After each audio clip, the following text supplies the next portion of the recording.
السلام علیکم ورحمۃ اللہ وبرکاتہ۔ پیارے دوستوں، آج کا واقعہ حضرت ابو ذر غفاری رضی اللہ عنہ کا اسلام قبول کرنے کے بارے میں ہے۔ واقعے کو آخر تک دیکھیں اور ویڈیو پسند آئے تو چینل کو سبسکرائب کریں اور کمنٹ سیکشن میں کمنٹس کریں۔ حضرت ابو ذر غفاری رضی اللہ عنہ مشہور صحابی ہیں جو بعد میں بڑے زاہدوں اور بڑے علماء میں سے ہوئے۔ حضرت علی کرم اللہ وجہہ کا ارشاد ہے کہ ابو ذر رضی اللہ عنہ ایسے علم کو حاصل کیے ہوئے ہیں جس سے لوگ عاجز ہیں، مگر انہوں نے اس کو محفوظ کر رکھا ہے۔ جب ان کو حضور اقدس صلی اللہ علیہ وآلہ وسلم کی نبوت کی پہلی خبر پہنچی تو انہوں نے اپنے بھائی کو حالت کی تحقیق کے واسطے مکہ بھیجا کہ جو شخص یہ دعویٰ کرتا ہے کہ میرے پاس وحی آتی ہے اور آسمان کی خبریں آتی ہیں، اس کے حالات معلوم کریں اور اس کے کلام کو غور سے سنیں۔ وہ مکہ مکرمہ آئے اور حالات معلوم کرنے کے بعد اپنے بھائی سے جا کر کہا کہ میں نے ان کو اچھی عادتوں اور عمدہ اخلاق کا حکم کرتے دیکھا اور ایک ایسا کلام سنا جو نہ شعر ہے نہ کہانوں کا کلام ہے۔ ابو ذر کی اس مجمل بات سے تشفی نہ ہوئی تو خود سامان سفر باندھا اور مکہ پہنچے اور سیدھے مسجد حرام میں گئے۔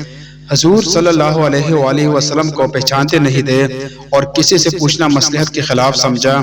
شام تک اسی حال میں رہے۔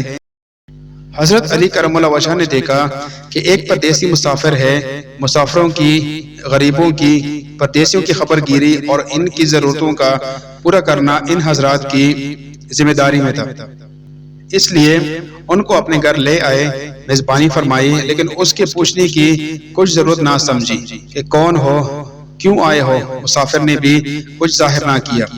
صبح کو پھر مسجد آ گئے اور دن بھر اسی حال میں گزرا کہ خود پتہ نہ چلا اور دریافت کسی سے کیا نہیں۔ غالباً اس کی وجہ یہ ہوگی کہ حضور صلی اللہ علیہ وآلہ وسلم کے ساتھ دشمنی کی قصے بہت مشہور تھے۔ آپ کو اور آپ کے ملنے والوں کو ہر طرح کی تکلیفیں دی جاتی تھی۔ ان کو خیال ہوا کہ صحیح حال معلوم نہیں ہوگا اور بدگمانی کی وجہ سے مفت کی تکلیف علیحدہ رہی۔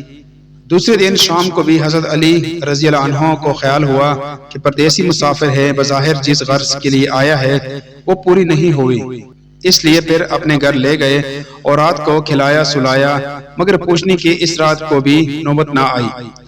تیسری رات کو پھر یہی صورت ہوئی تو حضرت علی رضی اللہ عنہ نے دریافت کیا، فرمایا کہ تم کس کام سے آئے ہو، کیا غرض ہے؟ تو حضرت ابو ذر رضی اللہ عنہ نے پہلے ان کو قسم اور عہد و پیمان دیے، اس بات کی کہ وہ صحیح بتائیں، اس کے بعد اپنی غرض بتلائی۔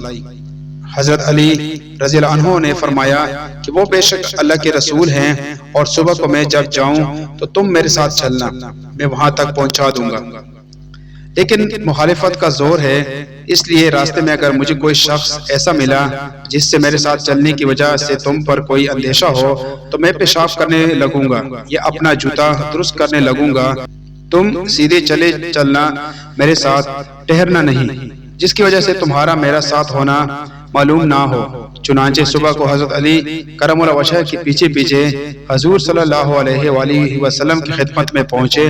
وہاں جا کر بات چیت ہوئی، اسی وقت مسلمان ہو گئے۔ حضور اقدس صلی اللہ علیہ وآلہ وسلم نے ان کی تکلیف کے خیال سے فرمایا کہ اپنے اسلام کو ابھی ظاہر نہ کرنا، جب ہمارا غلبہ ہو جائے اس وقت چلے آنا۔ انہوں نے عرض کیا، یا رسول اللہ، اس ذات کی قسم جس کے قبضے میں میری جان ہے کہ اس کلمہ توحید کو ان بے ایمانوں کے بیچ چلا کے پڑھوں گا۔ چنانچہ اسی وقت مسجد حرام میں تشریف لے گئے اور بلند آواز سے کلمہ پڑھا۔ چاروں طرف سے لوگ اٹھے اور اس قدر مارا کہ زخمی کر دیا، مرنے کے قریب ہو گئے۔ حضور صلی اللہ علیہ وآلہ وسلم کے چچا حضرت عباس رضی اللہ عنہ جو اس وقت تک مسلمان بھی نہیں ہوئے تھے، ان کے اوپر بچانے کے لیے لیٹ گئے اور لوگوں سے کہا کہ کیا ظلم کرتے ہو، یہ شخص قبیلہ غفار کا ہے اور یہ قبیلہ ملک شام کے راستے میں پڑتا ہے، تمہاری تجارت وغیرہ سب ملک شام کے ساتھ ہے، اگر یہ مر گیا تو شام کا آنا جانا بند ہو جائے گا۔ اس پر ان لوگوں کو بھی خیال ہوا کہ ملک شام سے ساری ضرورتیں پوری ہوتی ہیں، وہاں کا راستہ بند ہو جانا مصیبت ہے، اس لیے ان کو چھوڑ دیا۔ دوسرے دن پھر اسی طرح انہوں نے جا کر پھر بآواز بلند کلمہ پڑھا اور لوگ اس کلمہ کو سننے کی تاب نہ لا سکتے تھے، اس لیے ان پر ٹوٹ پڑے۔ دوسرے دن میں حضرت عباس رضی اللہ عنہ نے اسی طرح ان کو سمجھا کر ہٹایا کہ تمہاری تجارت کا راستہ بند ہو جائے گا۔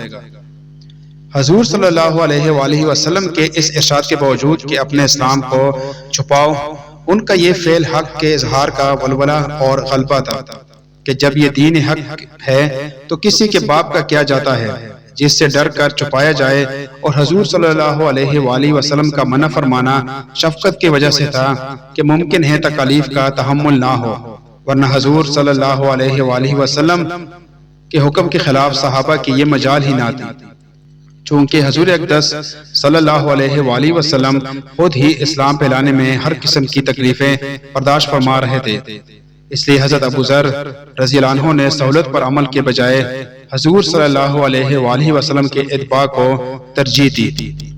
یہی ایک چیز تھی کہ جس کی وجہ سے ہر قسم کی ترقی دینی اور دنیاوی صحابہ کرام رضی اللہ عنہ اجمعین کے قدم چوم رہی تھی، اور ہر میدان ان کے قبضے میں تھا۔ جو شخص بھی ایک مرتبہ کلمہ شہادت پڑھ کر اسلام کے جھنڈے کے نیچے آتا، بڑی سے بڑی قوت بھی اس کو روک نہ سکتی تھی، اور نہ بڑے سے بڑا ظلم اس کو دین کی اشاعت سے ہٹا سکتا تھا۔ دعا ہے کہ اللہ تعالی ہم سب کو صحابہ کرام کے نقش قدم پر چلنے کی توفیق عطا فرمائے، آمین یا رب العالمین۔